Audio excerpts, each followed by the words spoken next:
പത്തനംതിട്ടയിൽ കോഴഞ്ചേരി അവിടെ പാലം പണിക്ക് മെറ്റലുമായി വന്ന ലോറി പമ്പയാറിലേക്ക് മറിഞ്ഞു, പമ്പയാറിലേക്ക് താണു. ആ ദൃശ്യങ്ങളാണ് നമ്മൾ കാണുന്നത്. മന്ത്രി വീണ ജോർജ് അവിടെ എത്തിയിട്ടുണ്ട്. ലോറി ഉയർത്താൻ നടപടി നിർദ്ദേശം നൽകിയിട്ടുണ്ട് മന്ത്രി. അവിടെ മണ്ണ് മാറ്റി, അതിലെ മണ്ണൊക്കെ മാറ്റി ലോറി ഉയർത്താനാണ് ശ്രമിക്കുന്നത്.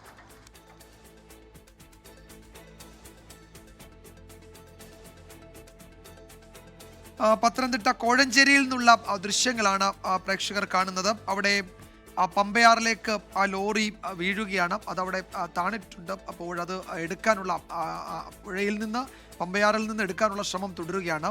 എ വി ജയശങ്കർ വിവരങ്ങൾ നൽകും. ജയശങ്കർ, അതിൽ എത്ര ആളുകൾ ഉണ്ടായിരുന്നു? അവരൊക്കെ സുരക്ഷിതരാണോ?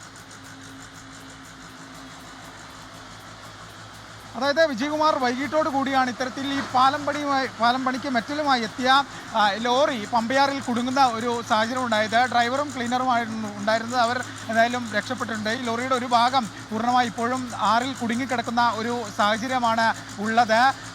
മെറ്റലുമായാണ് ഈ ലോറി ഇങ്ങോട്ട് എത്തിയത്. പാലം പണി അതിവേഗത്തിൽ പൂർത്തിയാക്കണമെന്ന മന്ത്രിയുടെ നിർദ്ദേശം ഉണ്ടായിരുന്നു. അതിൻ്റെ അടിസ്ഥാനത്തിൽ മെറ്റലുമായി എത്തിയ ലോറിയാണ് ഇത്തരത്തിൽ ഈ പുഴയിൽ കുടുങ്ങുന്ന ഒരു സാഹചര്യം ഉണ്ടായത്. എന്തായാലും വലിയ തോതിൽ ഭാരമുള്ള വാഹനമാണ്, അതുകൊണ്ട് തന്നെ ഉയർത്താൻ വലിയ പാടാണ്. എന്തായാലും രാത്രി ഏറെ വൈകിയും മന്ത്രി വീണ ജോർജ് ഈ സ്ഥലം സന്ദർശിക്കുന്നുണ്ട്. എന്തായാലും വാഹനം ഉയർത്താൻ ഹിറ്റാച്ചി ഉൾപ്പെടെ എത്തിച്ച് മണ്ണ് മാറ്റി ഈ വാഹനം ഉയർത്താനുള്ള ഒരു ശ്രമമാണ് ഇപ്പോൾ ഇവിടെ നടന്നുകൊണ്ടിരിക്കുന്നത്. വലിയ മഴയാണ്, അതുകൊണ്ട് തന്നെ ഈ പമ്പയാറിലെ വെള്ളത്തിലുൾപ്പെടെ വലിയ തോതിൽ വർധനവ് ഉണ്ടായിട്ടുണ്ട്. അങ്ങനെ ഒരു പ്രതികൂല സാഹചര്യമുണ്ട്. ഫയർഫോഴ്സ് ഉൾപ്പെടെ സ്ഥലത്തുണ്ട്. അങ്ങനെ ആദ്യം JCB ഉപയോഗിച്ചുകൊണ്ട് മണ്ണിട്ട് ഈ വാഹനം ഉയർത്താനുള്ളൊരു ശ്രമം നടന്നു. അത് പരാജയപ്പെട്ടു. ഇപ്പോൾ ഹിറ്റാച്ചി കൂടി ഇങ്ങോട്ടേക്ക് കൊണ്ടുവന്നിട്ടുണ്ട്. അങ്ങനെ വാഹനം ഉയർത്താനുള്ളൊരു ശ്രമമാണ് ഇപ്പോൾ നടക്കുന്നത്. ഈ ജോലിയുടെ ഭാഗമായാണ് ഈ ലോറി പ്രത്യേകം മണ്ണിട്ട് നിർമ്മിച്ച പാതയിലോടുകൂടി ഇങ്ങോട്ട് എത്തുന്നത്. പിന്നീട് മഴയൊക്കെ വന്നൊരു ഘട്ടത്തിലാണ് വാഹനം കുടുങ്ങുന്ന സാഹചര്യം, പമ്പാ നദിക്ക് കുറുകെ കുടുങ്ങുന്ന ഒരു സാഹചര്യം ഉണ്ടായത്. ഒരു ഭാഗം അങ്ങോട്ട് താഴുകയായിരുന്നു. അതിൻ്റെ ദൃശ്യങ്ങൾ കൂടുതൽ നമുക്ക് എത്തിക്കാം. എന്തായാലും വലിയൊരു ഈ വണ്ടി ഉയർത്താനുള്ളൊരു ശ്രമം ഇവിടെ നടക്കുന്നു. രാത്രി ഏറെ വൈകിയും മഴയത്ത് മന്ത്രി വീണ ജോർജ് ഈ സംഭവ സ്ഥലത്തുണ്ട്. അരമണിക്കൂറിലധികമായി മന്ത്രി ഇവിടെ നിൽക്കുന്നു എന്നാണ് നമ്മൾ മനസ്സിലാക്കുന്നത്. എന്തായാലും നമുക്ക് കൂടുതൽ കാര്യങ്ങൾ മന്ത്രിയോട് തന്നെ ചോദിക്കാം. വിജയകുമാർ, മിനിസ്റ്ററെ, ഇത് എപ്പോഴായിരുന്നു സംഭവം? ഇങ്ങനെ ഇങ്ങോട്ട് രാത്രിയൊക്കെ ഇങ്ങനെ മഴയൊക്കെയാണ്, പ്രതികൂല കാലാവസ്ഥയിലും വരുന്നു.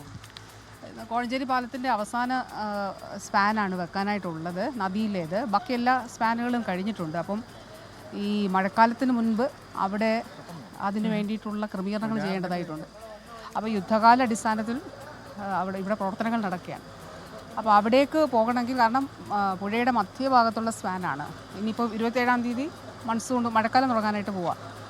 അപ്പോൾ അതുകൊണ്ട് എല്ലാ സംവിധാനങ്ങളും ഒരുമിച്ച് ഇവിടെ പ്രവർത്തിച്ചുകൊണ്ട് വെള്ളം ക്രമീകരിച്ചിട്ട് അവിടെ ഈ ക്രിബ് എടുത്ത് അവിടെ വെച്ചിട്ട് വേണം നമുക്കവിടെ മറ്റ് കമ്പി കെട്ടുന്നതും മറ്റ് തട്ടടിക്കുന്നതും ഒക്കെ ചെയ്യാനായിട്ട്.